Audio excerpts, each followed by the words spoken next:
আসসালামু আলাইকুম। আশা করি সবাই ভালো আছেন, সুস্থ আছেন এবং ইনলেজের সাথেই আছেন। আজকে আবার আপনাদের সামনে হাজির হলাম আমি মোহাম্মদ আরিফ হোসেন ইনলেজের পক্ষ থেকে আরেকটি নতুন টিউটোরিয়ালস নিয়ে। আজকের টিউটোরিয়ালসটি খুবই চমকপ্রদ হবে। আশা করি সবার কোনো না কোনোভাবে কাজে আসবে। তো টিউটোরিয়ালটি একটু লেন্দি হতে পারে। তো আমি চেষ্টা করব খুব কম সময়ের মধ্যে আপনাদের সাথে বিষয়টি শেয়ার করার জন্য। তো আমি যে কাজটি করব সেটা হচ্ছে একটি ক্লাসিক রিপোর্ট তৈরি করব এবং ক্লাসিক রিপোর্টে আমরা টেবুলার আকারে একটা ফর্মের মতো তৈরি করব, যেখান থেকে আমরা এন্ট্রি দিতে পারবো। তার সাথে পাশাপাশি আমরা আরেকটি কাজ করব, এখানে আমরা ডাইনামিক্যালি রো অ্যাড করব। একটি বাটন ক্রিয়েট করব, সেই বাটন অ্যাড রো দিলে আমরা ডাইনামিক্যালি রো অ্যাড হতে থাকবে। ঠিক আছে, খুব চমৎকার একটি কাজ, আশা করি আপনারা খুবই ভালো লাগবে। তাহলে কথা না বাড়িয়ে চলুন শুরু করি। তো শুরু করার পূর্বে আপনাদের কাছে একটি অনুরোধ থাকবে, সেটি হচ্ছে চ্যানেলটিকে যদি আপনারা সাবস্ক্রাইব করে না থাকেন তাহলে অবশ্যই সাবস্ক্রাইব করবেন। আর ভিডিওটি দেখে থাকলে অবশ্যই লাইক করে দিবেন এবং আপনাদের যদি কোনো কমেন্টস থাকে অবশ্যই কমেন্ট সেকশনে আমাকে জানাবেন। তাহলে চলুন শুরু করি। শুরু করার পূর্বে আমরা দেখে নিব আসলে বিষয়টি কি হবে, তাহলে হয়তো কাজটা বুঝতে আরেকটু সুবিধা হবে। তো আমরা একটি ডেমো এখানে দেখতে পাচ্ছি যে আমি যদি একটু রিফ্রেশ দেই, রিফ্রেশ দিলে এরকম একটি রো আসবে। তো এখানে আমরা যেটি করব, যদি অ্যাড রো বাটন চাপি তাহলে কিন্তু আমার ডাইনামিক্যালি রো গুলো অ্যাড হতে থাকবে। তো এখানে আমি 5টি রো রেস্ট্রিকশন করে রেখেছি, 50টির বেশি রো কেউ চাইলে অ্যাড করতে পারবেন। আপনারা চাইলে প্রত্যেক কাস্টমাইজ করে ব্যবহার করতে পারবেন। এবং এখানে আমরা একটা সিলেক্ট লিস্টে ভ্যালু নিয়ে আসছি, যে ডেটাবেস থেকে ডাইনামিক্যালি এখানে ভ্যালু চলে আসবে। তো পুরো প্রসেসটি আসলে কিভাবে করতে হবে এখন আমরা সেটা দেখবো। তাহলে চলুন শুরু করি। তো শুরুতে আমরা যেটি করব, যে আমরা একটি পেজ ক্রিয়েট করে নিব। তো ব্ল্যাঙ্ক পেজ আমি ক্রিয়েট করে নিচ্ছি। তো ব্ল্যাঙ্ক পেজ ক্রিয়েট করে আমরা এটির একটি নাম দিয়ে দেব,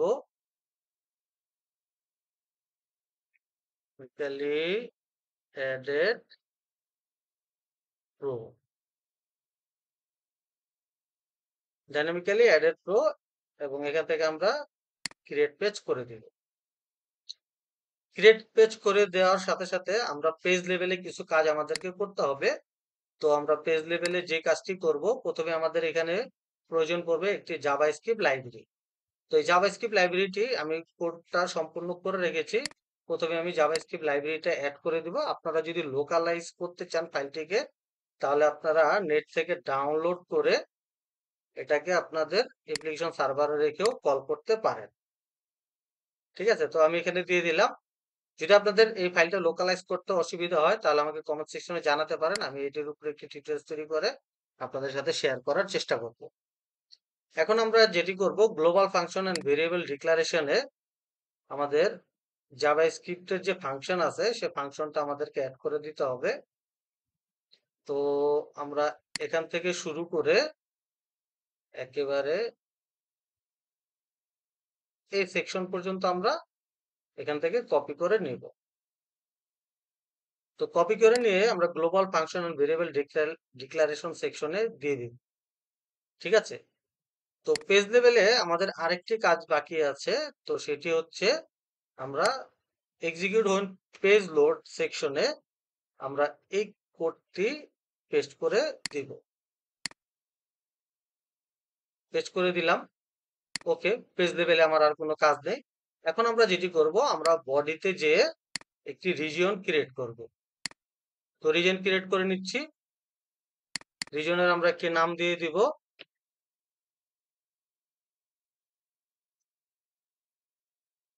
ডাইনামিক্যালি অ্যাডেড রো। ওকে, এখানে আমরা নিব হচ্ছে ক্লাসিক রিপোর্ট। ক্লাসিক রিপোর্ট নিব। ক্লাসিক রিপোর্ট নেওয়ার পরে আমরা এখান থেকে যে আমাদের সোর্স সেকশন আছে, এই সোর্স সেকশন থেকে আমরা টাইপে যেয়ে এখান থেকে আমরা করব এসকিউএল কুয়েরি। তো কুয়েরি সেকশনটা আমি বড় করে নিচ্ছি, এক্সপান্ড করে। বড় করে নিয়ে আমরা যেটি করব, এখানে আমরা এই কুয়েরিটি দিয়ে দিব।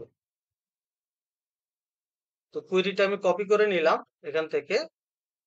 কপি করে নিয়ে আমি এখানে পেস্ট করে দিব। ঠিক আছে, খুবই সহজ একটি কুয়েরি, ডুয়েল থেকে করা। আপনারা চাইলে এভাবে কুয়েরি করে কাজ করতে পারেন। তো আমি ওকে করে দিচ্ছি। ওকে করে দেওয়ার পরে আমার আরেকটি কাজ আছে রিজিয়ন লেভেলে।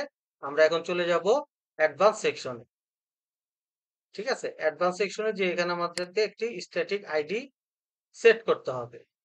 স্ট্যাটিক আইডির নাম দিব আমি মাই রিজিয়ন, মাই আরজিএন দিব আমি, মাই আরজিএন এখানে আমি দিয়ে দিলাম। তো দেওয়ার পরে আমার হচ্ছে রিজিয়ন লেভেলে কাজ শেষ। হ্যাঁ, তো এখানে আমরা যেটি করব, আমি এখান থেকে অ্যাড বাটন চেপে ক্রিয়েট বাটন ক্রিয়েট করব। বাটন ক্রিয়েট করে আমি এখানে দিব হচ্ছে অ্যাড রো। ওকে, আমি অ্যাড রো করে দিলাম। অ্যাড রো করে দেওয়ার পরে এটা স্লটটা আমি সিলেক্ট করব হচ্ছে এডিট। এডিট স্লট সিলেক্ট করে এখান থেকে আমি বাটন টেমপ্লেটে টেক্সট উইথ আইকন দিব এবং বাটনটাকে হট বাটন করে দিব। আর আইকন থেকে আমি সিলেক্ট করব হচ্ছে প্লাস আইকন। তো আমি এই প্লাস স্কোয়ার দিয়ে দিলাম এখানে। আরেকটি বাটন আমি ক্রিয়েট করব সেম সেকশনে। তো এখান থেকে আমি আরেকটি বাটন ক্রিয়েট করলাম।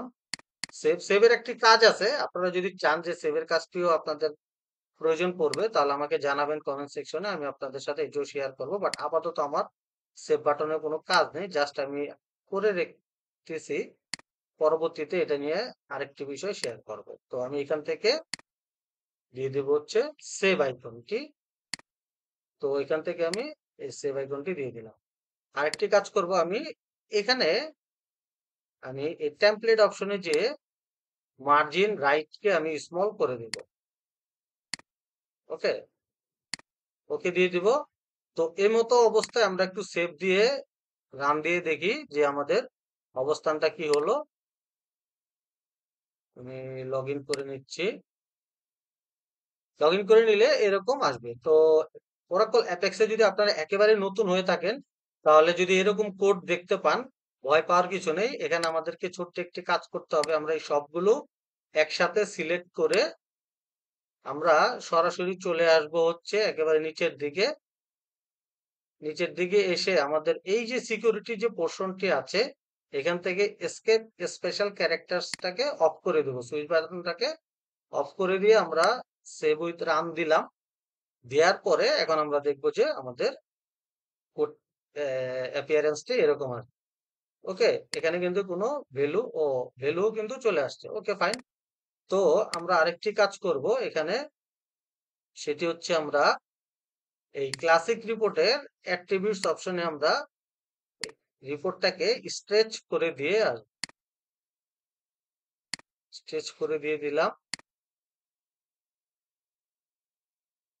ওকে, তো আমরা কিন্তু এখানে ভ্যালু দেখতে পাচ্ছি। ওকে, ফাইন। দেন আমরা আরেকটি কাজ করব। আমার এখন আমাদেরকে কি করতে হবে, এখানে অ্যাড রো দিলে এখন কিন্তু কোনো কাজ হবে না। তো আমাদের অ্যাড রোতে একটা ডাইনামিক অ্যাকশন ক্রিয়েট করতে হবে। তো আমরা ডাইনামিক অ্যাকশনটি ক্রিয়েট করি। ক্রিয়েট ডাইনামিক অ্যাকশন দিলাম। এখান থেকে ডাইনামিক অ্যাকশন দেওয়ার পরে আমরা যে কাজটি করব সেটি হচ্ছে আমরা নাম দিয়ে দিলাম অ্যাড রো। তো বাটন ক্লিক ইভেন্ট থাকবে। আর এখান থেকে আমরা যেটি করব জাভাস্ক্রিপ্ট কোড দিয়ে দেব। ঠিক আছে, এক্সিকিউট জাভাস্ক্রিপ্ট কোড। এটাকে আমি এক্সপ্যান্ড করে নেব। এক্সপ্যান্ড করার সাথে সাথে আমরা হচ্ছে আমাদের এই কোডটি পেস্ট করে দেব। ঠিক আছে, এখানে আমরা পেস্ট করে দিব। পেস্ট করে দিলাম। দেওয়ার পরে আমরা ওকে দিব। ওকে দেওয়ার সাথে সাথে ফায়ার অন পেজ লোডটা দেখে নেবেন। এখন যদি আমরা সেভ দেই, সেভ দেওয়ার সাথে সাথে আমরা দেখতে পাবো যে এখন যদি আমি অ্যাড্রো বাটন চাপি তাহলে কিন্তু আমার অ্যাড্রো বাটনটি আসতেছে, কিন্তু আমার ভ্যালু কিন্তু নাই। এখানে সিলেক্ট লিস্টে প্রথমটাতে ভ্যালু আছে, বাট পরের গুলাতে কিন্তু আমার ভ্যালুগুলো আসতেছে না।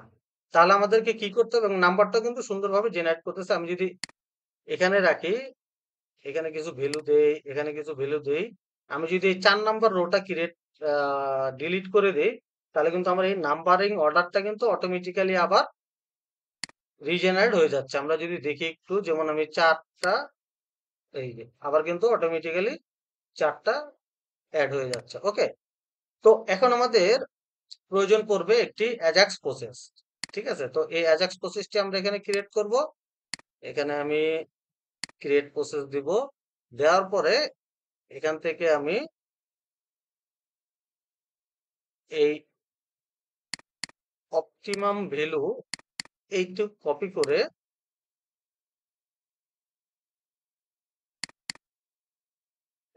করে আমি এখানে নামটা দিয়ে দিব। নামটা হুবহু সেম রাখার চেষ্টা করবেন আপনারা।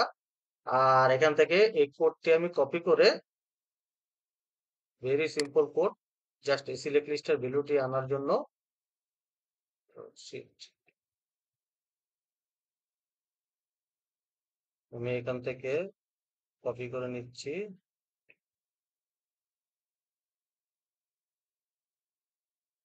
কোডটা কপি করে নিলাম। কপি করে নেওয়ার পরে আমরা এইখানে এটাকে এক্সপান্ড করে পেস্ট করে দিব। পেস্ট করে দিয়ে আমরা একটু ভ্যালিডেশন করে নিচ্ছি। ভ্যালিডেশন করে নেওয়ার পরে ওকে বাটন চাপলাম। এখন আমরা সেভ উইথ রান দেই। দেওয়ার পরে এখন যদি আমরা দেখি, এখানে কিন্তু আমাদের ভ্যালু আছে। এখন যদি আমি অ্যাড রো দেই, অ্যাড রো দিলে কিন্তু আমাদের সেম ভ্যালুটা কিন্তু আবার অ্যাজাক্স প্রসেসের মাধ্যমে ও ডাটাবেস থেকে কুইরি করে আমার এই রোতে জেনারেট করতেছে এবং এখানে ভ্যালু দিয়ে দিচ্ছে। ঠিক আছে, তো এটাকে আমি একটু মিডল অ্যালাইন করে দিই। মিডল অ্যালাইন করে দিলে এটা দেখতে সুন্দর লাগবে। তো এখানে আমি মিডল অ্যালাইন করে দিচ্ছি। অ্যাট্রিবিউটস থেকে সেভ উইথ রান দেই। এখন আমরা অ্যাড করি, খুব সুন্দর দেখা যাবে। ঠিক আছে, তো এ হচ্ছে আমরা ডাইনামিক্যালি ক্লাসিক রিপোর্টের মাধ্যমে এভাবে কিন্তু এই টেবুলার ফর্ম ক্রিয়েট করেও কাজ করতে পারি যদি প্রয়োজন পড়ে। এবং এর ডাটাও কিন্তু আমরা চাইলে আমাদের পিএলএসকেএল প্রসেসের মাধ্যমে ডাটাকে আমরা বিভিন্ন ধরনের মডিফিকেশন করে আমাদের ডেটাবেজে স্টোর করতে পারি। ঠিক আছে, তো আশা করি ভিডিওটি আপনাদের কাজে আসবে এবং স্টেপ বাই স্টেপ যে ধাপগুলো আমি অনুসরণ করলাম, আশা করি আপনারা যদি এভাবে অনুসরণ করতে পারেন, তাহলে আশা করি আপনারাও এই কাজটি খুব সহজে এরর ফ্রি করতে পারবেন। ঠিক আছে, তো আপনাদের যদি এই ডেটা প্রসেস করার জন্য প্রয়োজন পড়ে তাহলে আমাকে কমেন্ট সেকশনে জানাবেন। আপনাদের জন্য সাথে আমি সেই ডেটা প্রসেস করার মেকানিজমটাও শেয়ার করব। তো আশা করি ভিডিওটি কোনো না কোনো ভাবে আপনাদের কাজে আসবে। ঠিক আছে, তো আজকে এই পর্যন্তই। আর একটি রিকোয়েস্ট থাকবে সবার শেষে, সেটি হচ্ছে চ্যানেলটিকে অবশ্যই সাবস্ক্রাইব করবেন। আর ভিডিও দেখে থাকলে অবশ্যই অবশ্যই আপনাদের কাছে রিকোয়েস্ট থাকবে অন্তত একটি লাইক বাটনটি প্রেস করবেন। হ্যাঁ, আর নতুন যদি কোনো কিছু জানার থাকে তাহলে অবশ্যই কমেন্ট সেকশনে জানাবেন। তাহলে আজকে এই পর্যন্তই। সবাই ভালো থাকবেন, সুস্থ থাকবেন এবং ই নলেজের সাথেই থাকবেন। আল্লাহ হাফেজ।